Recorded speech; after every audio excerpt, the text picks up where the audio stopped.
अस्सलाम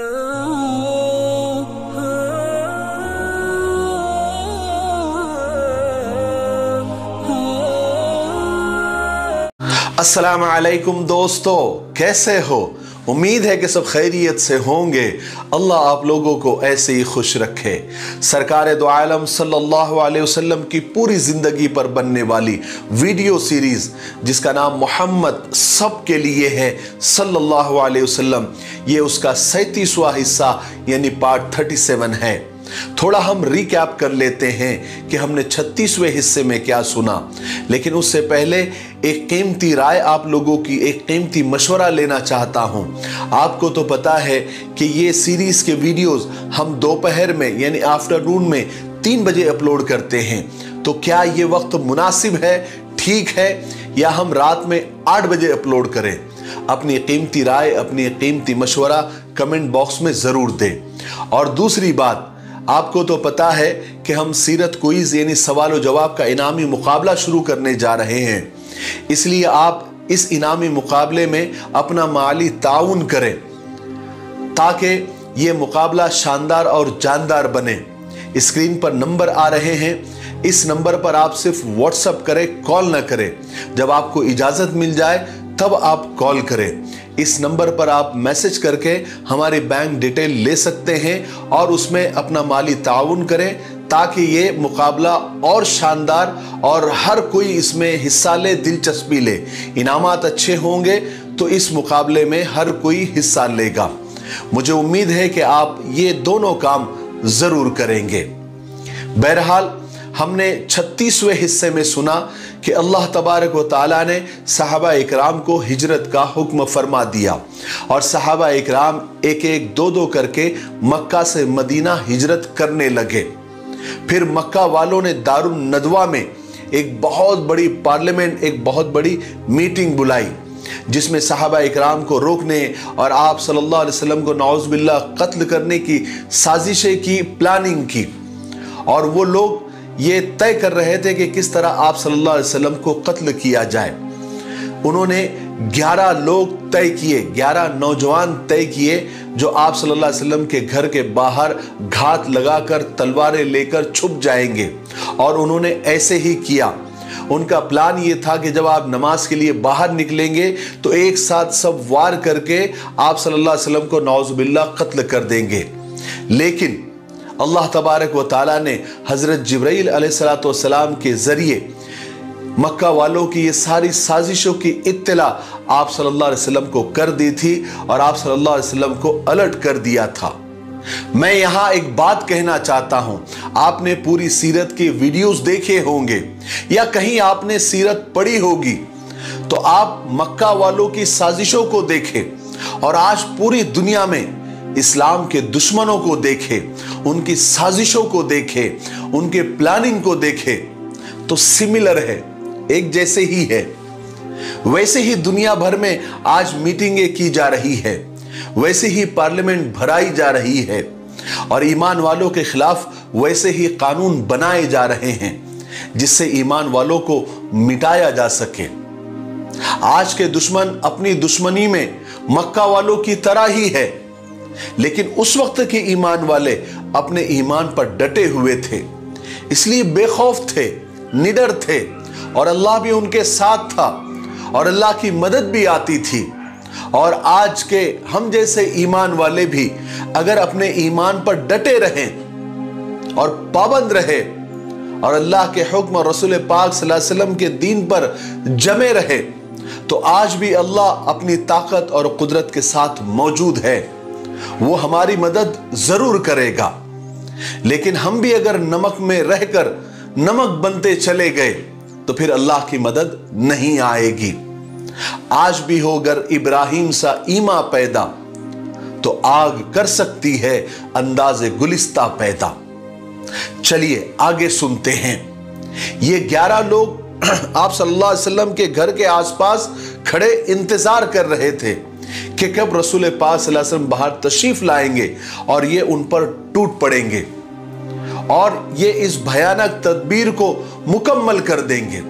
लेकिन मक्का वाले दुश्मन ये नहीं जानते थे कि आप सल्लल्लाहु अलैहि वसल्लम हमेशा अल्लाह तबारक व तआला की हिफाजत और निगरानी में थे। आप सल्लल्लाहु अलैहि वसल्लम को अल्लाह तबारक व तआला ने इस दुनिया में इसलिए भेजा था कि आप अल्लाह के गुमराह बंदों को सीधा रास्ता दिखाए, एक ऐसा दीन, एक ऐसा पैगाम दुनिया के सामने पेश करे जो सारे इंसानों के लिए बराबर और फायदेमंद हो और दुनिया कुफ्र के अंधेरों से निकलकर ईमान और सआदत की रोशनी से जगमगा उठे। बहरहाल उस रात आप सल्लल्लाहु अलैहि वसल्लम मकान के अंदर थे और उस वक्त हजरत अली रजी अल्लाह तआला भी मकान में आपके साथ थे और रसूल पाक सल्लल्लाहु अलैहि वसल्लम हजरत अली को यह बता चुके थे कि अल्लाह तबारक व तआला ने आपको हिजरत करने की इजाजत दे दी है मदीना की तरफ। और उधर हजरत अली रजी अल्लाह तआला ने यह भी जानते थे कि इस वक्त उनके घर के बाहर दुश्मन इस्लाम यानी कुरैश के नौजवान घेरा डाले छुपे खड़े हैं ताकि रसूल पाक सल्लल्लाहु अलैहि वसल्लम को कत्ल कर दे। कुछ रात यानी रात का कुछ हिस्सा गुजर गया। आपने हजरत अली को कहा कि अली, आज रात तुम मेरे बिस्तर पर सो जाना और मेरी ये सब्ज और हजरी कंबल ओढ़ लेना। अल्लाह के हुक्म से तुम्हें कोई भी तकलीफ नहीं पहुंचेगी, कोई तुम्हारा बाल बीका नहीं कर सकता। और रसूल पाक सल्लल्लाहु अलैहि वसल्लम ने हजरत अली को यह भी हुक्म दिया कि अली, तुमको मक्का में उस वक्त तक रहना है जब तक लोगों की ये अमानतें जो लोगों ने मेरे पास दी है तुम हर एक तक जब तक न पहुंचा दो तब तक तुमको मक्का में ही रहना है, मदीना नहीं आना है। कितनी कमाल की बात है ना कि कुरैश और मक्का वाले आप सल्लल्लाहु अलैहि वसल्लम के इतने दुश्मन होने के बावजूद यानी जानी दुश्मन होने के बावजूद ये बात अच्छी तरह जानते थे कि आप सल्लल्लाहु अलैहि वसल्लम से ज्यादा ईमानदार, अमानतदार, दयानतदार मक्का में दूसरा कोई नहीं है। इसलिए वो आप सल्लल्लाहु अलैहि वसल्लम पर पूरा भरोसा करते थे। जब भी कोई चीज अमानत के तौर पर रखवानी होती थी तो वो आप सल्लल्लाहु अलैहि वसल्लम के पास ही रखवा जाते थे। इसलिए इस वक्त भी जब वो आपकी जान लेने के लिए, आपको कत्ल करने के लिए बाहर छुपे हुए थे, उस वक्त भी आप सल्लल्लाहु अलैहि वसल्लम के पास मक्का वालों की बहुत सारी अमानतें रखी हुई थी। इसीलिए उनके मालिकों तक पहुंचाने के लिए आप सल्लल्लाहु अलैहि वसल्लम ने खास हजरत अली को अपने पीछे मक्का में छोड़ा और फरमाया कि इस काम से निपट कर मदीने पहुंच जाना, इंशाअल्लाह मुलाकात होगी। किसी ने बाद में हजरत अली रजी अल्लाह तआला से पूछा था कि ए अली, तुमको क्या उस रात उस बिस्तर पर यानी तलवार के साये में क्या तुमको नींद आई थी?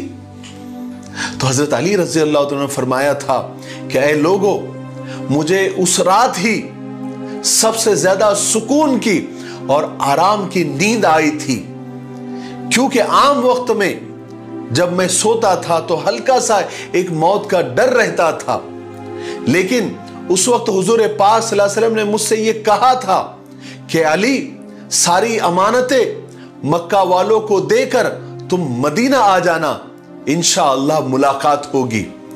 इसलिए मुझे इस बात पर पूरा ईमान था, पूरा यकीन था कि जब तक मैं हुजूर पाक सल्लल्लाहु अलैहि वसल्लम से मिल न लूं, मुझे मौत छू भी नहीं सकती, मौत मेरा कुछ नहीं बिगाड़ सकती।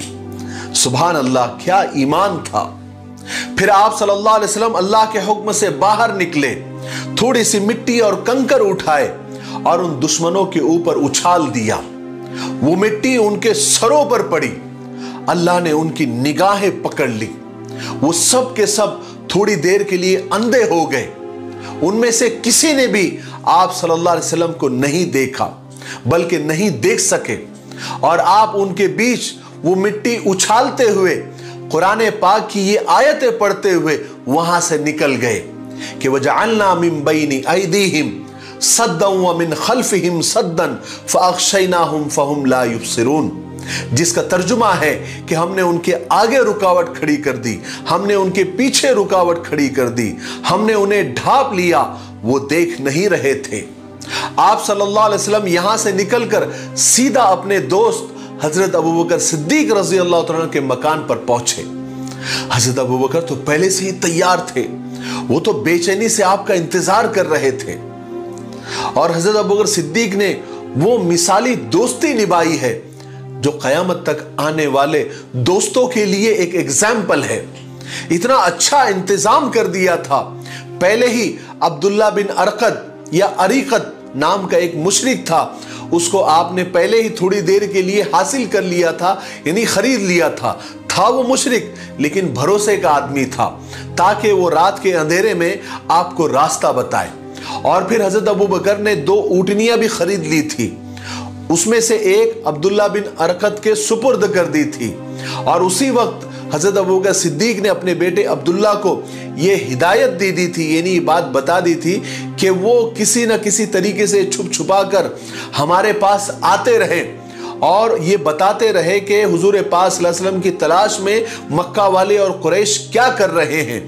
और अपने गुलाम आमिर बिन फुहैरा को ये भी हिदायत दे दी थी, वो चूंकि बकरियां चराते थे तो उनको ये हिदायत दे दी थी कि तुम दिन भर जंगल में बकरियां चराना और जब शाम हो जाए तो उन्हें लेकर हमारे पास आ जाना, ताकि उन बकरियों का दूध निकालकर मैं रसूल पाक सल्लल्लाहु अलैहि वसल्लम को पिला सकूं।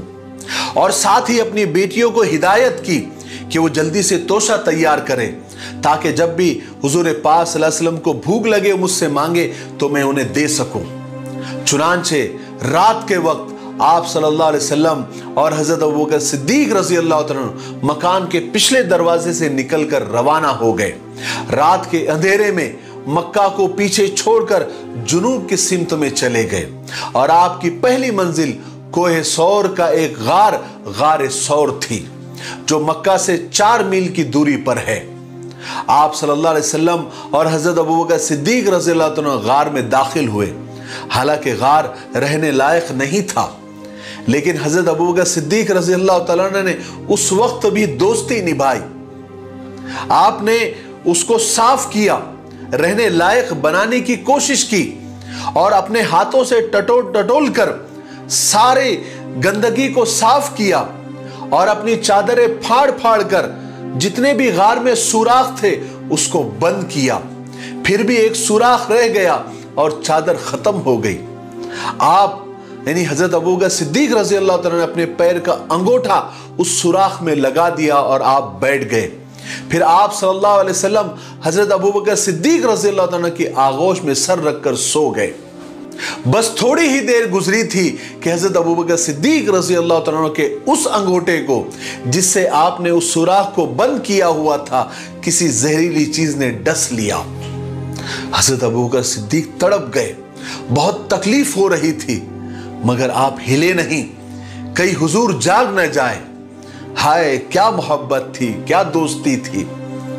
लेकिन हजरत अबू बकर सिद्दीक रज़ी अल्लाह तआला के आंसू रसूल पाक सल्लल्लाहु अलैहि वसल्लम के चेहरे मुबारक पर पड़ गए। आपकी आंख खुल गई। आपने पूछा, क्या हुआ अबू बकर, क्यों रो रहे हो? हजरत अबू बकर ने फरमाया, या रसूल अल्लाह, मेरे माँ बाप आप पर कुर्बान, मेरे अंगूठे को किसी जहरीली चीज ने डस लिया है। आप सल्लल्लाहु अलैहि वसल्लम ने फौरन अपना लुआब दहन यानी अपना थूक वहां पर लगाया, जहर फौरन उतर गया और हजरत अबू बकर सिद्दीक की तकलीफ जाती रही। यह नबूवत के 14वें साल के सफर के महीने का वाकया है। उधर मक्का में सुबह होते ही हजरत अली रजी अल्लाह तआला रसूल पाक सल्लल्लाहु अलैहि वसल्लम के बिस्तर से उठे।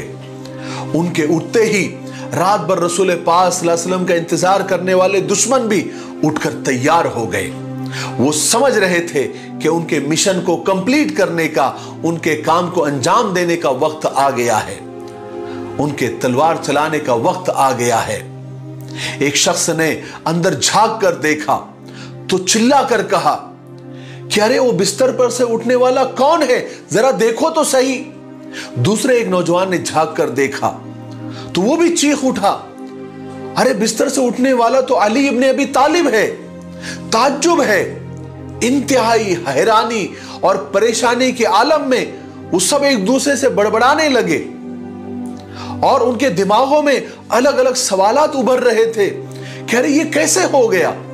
उनमें से एक नौजवान ने कहा, क्या हम तमाम रात अली के हाथ में बैठे रहे और उसे मोहम्मद समझते रहे, और ये अली मोहम्मद के बिस्तर पर क्या कर रहा है, ये अली मोहम्मद के बिस्तर पर क्यों सोया? और मोहम्मद कहां है? ये नौजवान सब आपस में इसी तरह बहस करते रहे और इसी तरह परेशान खड़े थे कि उनके रिश्तेदार और कौम के दूसरे लोग भी जमा होना शुरू हो गए। वो लोग ये मालूम करने के लिए आए थे कि ये नौजवानों ने मोहम्मद का काम तमाम कर दिया होगा। जब यहां आकर उन नौजवानों ने ये बताया कि मोहम्मद तो कहीं गायब हो गए हैं, ये सुनकर तो सब लोग चकरा गए और पेचोताब खाते हुए गुस्से में हजरत अली के पास अंदर गए। उनसे पूछा कि तेरा साथी मोहम्मद कहां है? मगर हजरत अली खामोश रहे। उन्होंने हजरत अली को मारा पीटा, खींचकर बाहर ले आए और मारा पीटा कि वो बता दे कि मोहम्मद कहां है, लेकिन हजरत अली खामोश रहे। आखिरकार लोग हजरत अली से मायूस हो गए। उन्होंने फिर हजरत अली रजी अल्लाह तआला को कैद में डालने का हुक्म दे दिया। मगर कुछ रिश्तेदार बीच में आ गए। उन्होंने भी हजरत अली को खूब मारा पीटा, मगर फिर मजबूर होकर छोड़ दिया। मगर कुरैश और मक्का वाले गुस्से से पागल हो रहे थे कि उस रात इतने मुहासरे के बाद, इतने घेराव के बाद मोहम्मद कैसे निकल गए? जिस रात हमें उसको कत्ल करना था और उससे छुटकारा पाना था, बस वो इसी हैरत में पागल हुए जा रहे थे।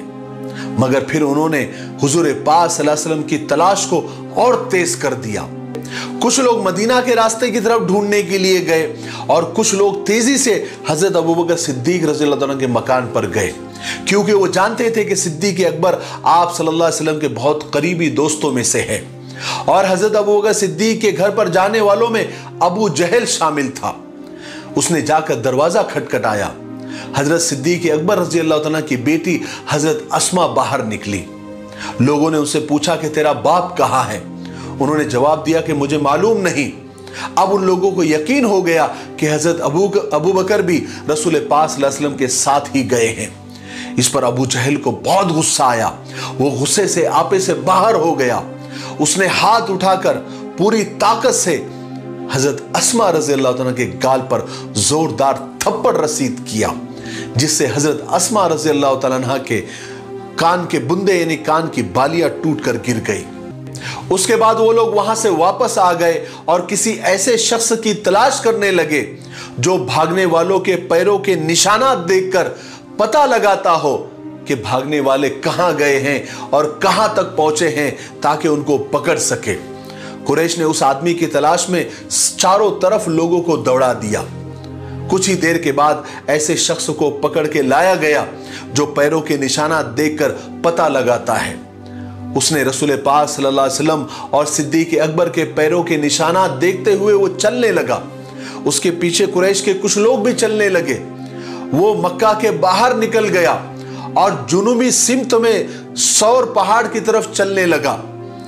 पीछे आने वाले लोग बड़े ताज्जुब के साथ उसको देख रहे थे, क्योंकि वो जानते थे कि मदीना का रास्ता तो शिमाल की तरफ है और ये जुनूब की तरफ क्यों जा रहा है। बहरहाल वो उसके साथ चलते रहे। बहरहाल ये लोग सौर पहाड़ पर चढ़ने लगे। सब लोग तलवारों से बिल्कुल लैस थे, हथियारों से लैस थे। हर एक इस फिक्र में था कि किसी तरह मोहम्मद उनके हाथ लग जाए। हर एक ये चाह रहा था कि मोहम्मद पर चलने वाली तलवार सबसे पहली उसकी हो। अब यहां तक कि वो गार के इतने करीब पहुंच गए कि सिद्दीक अकबर रज़ी अल्लाह तआला लोगों की आवाजें उनको सुनाई देने लगी। तो हज़रत अबू बकर सिद्दीक ने अंदाजा लगाया कि ये लोग इसी तरफ आ रहे हैं, और फिर अचानक उनके कदमों की आवाज और उनके बोलने का शोर गार के करीब सुनाई देने लगा। हज़रत अबू बकर सिद्दीक रज़ी अल्लाह तआला ने एकदम दम अपना सांस अपनी रोक ली और नजरें रसूल पाक सल्लल्लाहु अलैहि वसल्लम पर जमा दी। हज़रत अबू बकर सिद्दीक रज़ी अल्लाह अन्हु का दिल चाह रहा था कि किसी तरह रसूल पाक सल्लल्लाहु अलैहि वसल्लम को अपने रूह में, अपने दिल में छुपा ले, ताकि उन्हें कोई तकलीफ ना हो। रसूल पाक सल्लल्लाहु अलैहि वसल्लम ने अपने दोस्त सिद्दीक अकबर की परेशानी को भाप लिया। हज़रत हुजूर पाक सल्लल्लाहु अलैहि वसल्लम को ऐसा लगा कि शायद हज़रत अबू बकर बहुत परेशान हैं और उनके दिल में अलग अलग ख्याल आ रहे हैं। तो आप सल्लल्लाहु अलैहि वसल्लम ने अपने चहीते दोस्त सिद्दीक अकबर के कंधे पर हाथ रखा और ढारस दिलाते हुए कहा कि या अबा बकर ला तहज़न इन्नल्लाह मअना, ए अबू बकर तो गम न कर, अल्लाह हमारे साथ है। और ए अबू बकर, क्या तुम समझ रहे हो कि हम दो हैं? नहीं, हमारे साथ तीसरा अल्लाह है। एक दुश्मन इस्लाम तो गार के इतना करीब आ गया, करीब था कि वो गार में दाखिल हो जाता, लेकिन अचानक वो वहां से पलट गया। पलट क्या गया? पलटा दिया गया। जब वो वापस आया तो लोगों ने ताज्जुब से पूछा, अरे तुम गार के अंदर क्यों नहीं गए? गार के अंदर तुमने क्यों नहीं देखा? तो वो कहने लगा, अरे यार, उस गार के ऊपर जो मकड़ी का जाला लगा हुआ है उसको देखो तो ऐसा लगता है कि वो मोहम्मद की पैदाइश से पहले ही मकड़ी ने जाला तन दिया है। और गार के बिल्कुल दहाने पर, किनारे पर कबूतर ने अंडे दे रखे हैं और एक दरख्त ने रास्ता अलग से रोक रखा है। उसमें कोई जानदार कैसे दाखिल हो सकता है? उसमें गारंटी से कोई गया नहीं है। अगर गया होता तो वो जाला टूट गया होता। हजरत अबू बकर सिद्दीक रज़ी अल्लाह अन्हु फरमाते हैं कि मैं सबकी बातें सुन रहा था और सबको देख रहा था, सबके आने जाने के जो कदम होते थे उनकी आहट सुन रहा था, उनको भी देख रहा था। कुरैश के लोग नाउम्मीद होकर गार के पास से वापस नीचे वादी में चले गए ताकि दूसरी जगह रसूल पाक सल्लल्लाहु अलैहि वसल्लम को तलाश करें। और आपको पता है कि ये सारी तलाश और जुस्तजू सिर्फ इस लालच में कर रहे थे कि मक्का वालों ने ये ऐलान किया हुआ था, ये प्राइज रखी हुई थी, ये इनाम रखा हुआ था कि जो शख्स मोहम्मद को पकड़ कर लाएगा, चाहे जिंदा या मुर्दा, उसको 100 ऊँटनियां इनाम में दी जाएगी। बहरहाल रसूल पाक सल्लल्लाहु अलैहि वसल्लम और हजरत अबू बकर सिद्दीक रज़ी अल्लाह तआला उस गार में 3 दिन रहे, जुमा, सनीचर और इतवार। सिद्दीक अकबर रज़ी अल्लाह तआला के साहबजादे यानी बेटे हजरत अब्दुल्ला शाम के वक्त रोजाना आपके पास गार में आते थे और उन्हें कुरैश की खबरें पहुंचाया करते थे कि किस तरह कुरैश उनकी तलाश में लगी हुई है। हजरत अब्दुल्ला के साथ में उनकी बहन हजरत अस्मा भी होती थी, जो रसूल खुदा सल्लल्लाहु अलैहि वसल्लम और अपने वालिद हजरत अबू बकर सिद्दीक रज़ी अल्लाह तआला के वास्ते घर से खाना पका कर लाया करती थी। उधर सिद्दीक अकबर के गुलाम आमिर बिन फुहैरा मक्का में दिन भर मक्का की चरागाह में अपनी बकरियां चराते थे और जब शाम होती थी तो अपनी बकरियां लेकर गार में पहुंच जाते थे ताकि बकरियों का दूध निकाल कर आप सल्लल्लाहु अलैहि वसल्लम को और हजरत अबू बकर सिद्दीक रज़ी अल्लाह अन्हु को पिला सके। और जाते हुए हजरत अब्दुल्ला के पैरों के निशानात पर अपनी बकरियों को चलाते, उसके ऊपर से हाँकते ताकि पैरों के निशानात मिट जाए और उन पैरों के निशानात को देखकर कहीं मक्का वाले और कुरैश और दुश्मन इस्लाम गार तक न पहुंच जाए। आज के लिए इतना काफी है, इसलिए अब हम यहीं पर रुकते हैं क्योंकि वीडियो अब ज्यादा लंबा हो रहा है। आने वाले 38वें हिस्से में यानी पार्ट 38 में हम हिजरत का ही वाकया कंटिन्यू करेंगे क्योंकि अभी इसमें और बहुत सारे वाकयात और बहुत सारी चीजें, बहुत सारे इंसिडेंट बाकी है कि आप मदीना कैसे पहुंचे, मदीना वालों ने कैसे इस्तकबाल किया, फिर मक्का वालों ने क्या किया, और बहुत सारी मालूमात और बहुत सारी इंफॉर्मेशन आपको देनी है। वो इंशाअल्लाह हम आने वाले 38वें हिस्से में यानी पार्ट 38 में देंगे। तब तक आप थोड़ा इंतजार करें और इस सीरीज के वीडियोस को आप ज्यादा से ज्यादा लाइक करें, ज्यादा से ज्यादा शेयर करें और ज्यादा से ज्यादा कमेंट्स करें। और आपको तो पता है कि आने वाले सीरत क्विज यानी सवाल और जवाब के इनामी मुकाबले में आप माली तौर से ज्यादा बढ़ चढ़ कर हिस्सा लें। अभी तक 14,000 या तकरीबन 15,000 रुपए जमा हो चुके हैं। इसमें भी इनामी मुकाबला हो सकता है, लेकिन हम चाह रहे हैं कि ज्यादा से ज्यादा हो तो और अच्छा, दिलचस्प और इंटरेस्टिंग बनेगा। ऐसे बहुत सारे लोग ये बोल रहे हैं कि हमको इनामात नहीं चाहिए, आप सिर्फ सवालात पूछिए। आपके जज्बे को हमारा सलाम है, अल्लाह तबारक व तआला आपको जज़ाए खैर अता फरमाए। लेकिन हम चाह रहे हैं कि इसमें बच्चे और दूसरे मज़हब के लोग भी हिस्सा लें तो इनामात ज़्यादा होंगे, तो वो इंटरेस्ट लेंगे, वीडियोस को सुनेंगे, आप सल्लल्लाहु अलैहि वसल्लम की ज़िंदगी को इस बहाने वो गौर से देखेंगे और सुनेंगे। तो ये जो नंबर स्क्रीन पर आ रहा है, इस पर आप मैसेज के जरिए हमसे बात करें, हमसे डिटेल्स ले और माली ताउन करें ताकि ये मुकाबला और शानदार और जानदार बने। ठीक है, तब तक मेरे लिए, पूरी उम्मत के लिए और पूरी इंसानियत के लिए खैर और भलाई की दुआ करते रहे। अस्सलामु अलैकुम व रहमतुल्लाहि व बरकातुहू।